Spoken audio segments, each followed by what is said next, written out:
سلامونه دوستانو.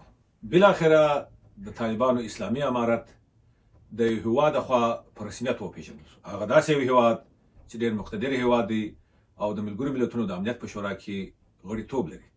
راځئ چې نن پر دې باندې بحث وکړو چې دا رسمیت پیژندل به د افغانستان پر عامو خلکو څه تاثیرات ولري، د طالبانو پر مسله او سیاسي مخالفینو به څه تاثیرات ولري، او همداراز خپل د طالبانو حکومت ته به کومې ځانګړتیاوې ور په برخه کړي.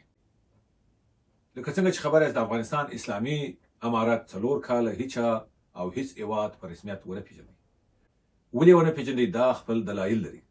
دلایل یې دا و چې بعضې هیوادونو غوښته چې آیا د طالبانو حکومت به استقرار پیدا کړي، سیاسي استقرار، اقتصادي استقرار یا ثبات، او په نورو اجتماعي مسایلو کې به ثبات او استقرار ولري که یا 4 کاله ډیر وخت دی. او دا فرصت هیوادونو د طالبانو و مخالفینو ته هم ورکړ. دا فرصت څخه مخالفینو هیڅ نوع استفاده ونه کړه. هغوی ونه سوای کولای چې سره یو سي، اتحاد سره وکړي او په یوه غږ د طالبانو سره یا کومې اوکړې ته ورسېږي او یا د هغو سره یو داسې مخالفت څرګند کړي، اعلان کړی خو دی څرګند کړي چې هغه تاثیرات په هیواد کې دننه یا د باندې د طالبانو پر حکومت باندې ولري. یعنی موضوع دا ده که چیرې د دې جنګ په وسه نو پوره کولی سولی چې سره یو سي او په یوه غږ باندې د طالبانو سره بعضې اوښ ته ورسېږي. اوس هغه فرصت پر مخ د منځه تللی دی. یعنی مسلح کوم مقاومت یا حرکت په افغانستان کې د مخالفینو د خوا نه لیدل کېږي او حتی اوس یې کرار په غرب کې هم غږ ورک سو، یا یې خلک د غواړي چې واوري. دا خصوص مخالفین. راځي پر دې بحث وکړو چې دا موضوع به و طالبانو امارت ته کومې ځانګړتیاوې ولري. روسان د بعضې همسایه مملکتو سره د عامل منفیه یا عامه ګټو یو تړون لري چې هغه ته کامن ویلت هیوادونه ویل کېږي، چې هغه عبارت دی د ازبکستان، تاجکستان، قزاقستان او ترکمنستان، قرغیزستان، بعضې نور ایالتونه دي چې په دې کې شمولیت لري.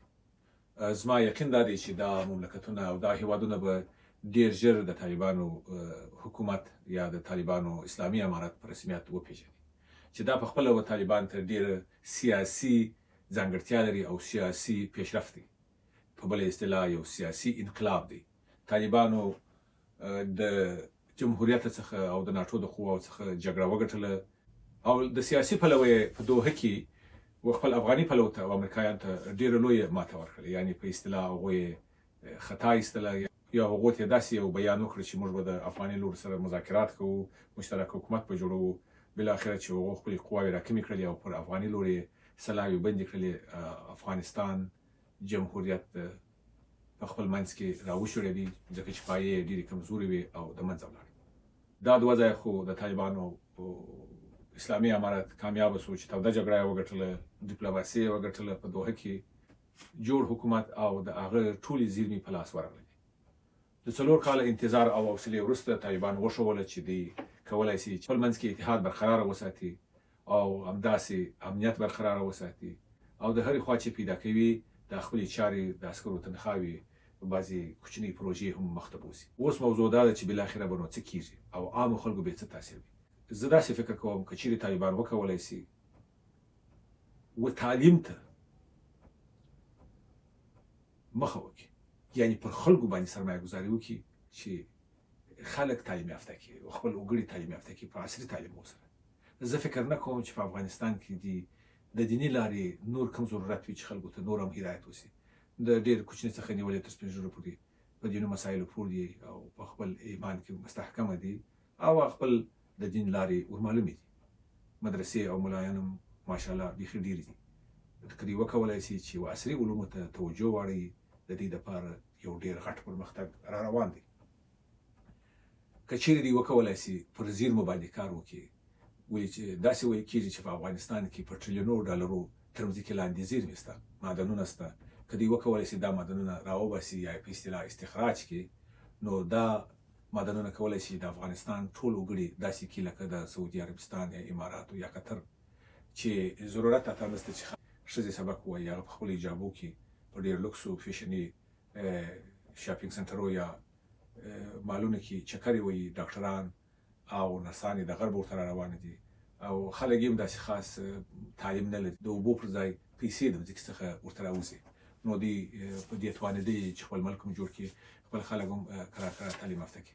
ولې که چیرې دغه زیرمې داسې سي چې په مساوي ډول پر وګړو باندې ونه ویشل سي، لکه سیریالیون، بعضې افریقایي مملکتونه چې الماس لري، هغه الماس د دې باید سوي دي چې د دوی په وینو ولړل سي.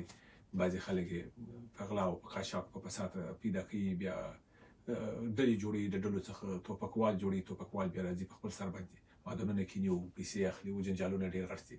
یعنې د مځکني زیرمې کولی سي چې د هېواده څخه په اصطلاح په دې دنیا جنت جوړ کړي او هم دوزخ جوړ کړي. دا په دې اړه لري چې چارواکي څنګه کولی سي چې دا زیرمې په مساوي ډول سره وویشي او ټول وګړي په راپورته کړي.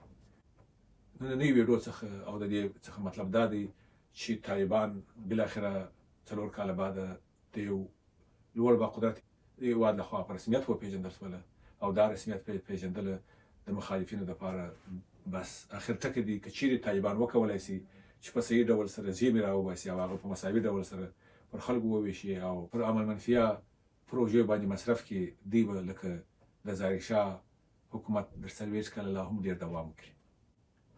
دا خبره زه په دې پیشبیني کوم. علایم او خرایم داسې وایي چې د طالبانو حکومت به په لسګونو کلونو دوام وکړي. داسې قوي مخالفین نشته چې د دوی پر ضد وجنګېږي. په هېواد کې د دننه قدرت ټول د دوی په لاس کې دی. پخوانۍ سلاوي او چارې ټولې ودې تور پاتې سوي دي. په هېوادونو هم که چیرې په رسمیت وپېژني او دوی د امنیت دغسې قایم وساتي، د مځکې لاندې زیرمې راوباسي او هغه په مساوي ډول پر خلکو تقسیم کړي، زه په دې یقین لرم چې د طالبانو حکومت به د ظاهرشاه د حکومت ډېر دوام وکړي او خدای دې وکړي چې دا د ملت په خیر وي. 6 کال یعنې 2025 کال کې به ټوله مسایل معلوم سي.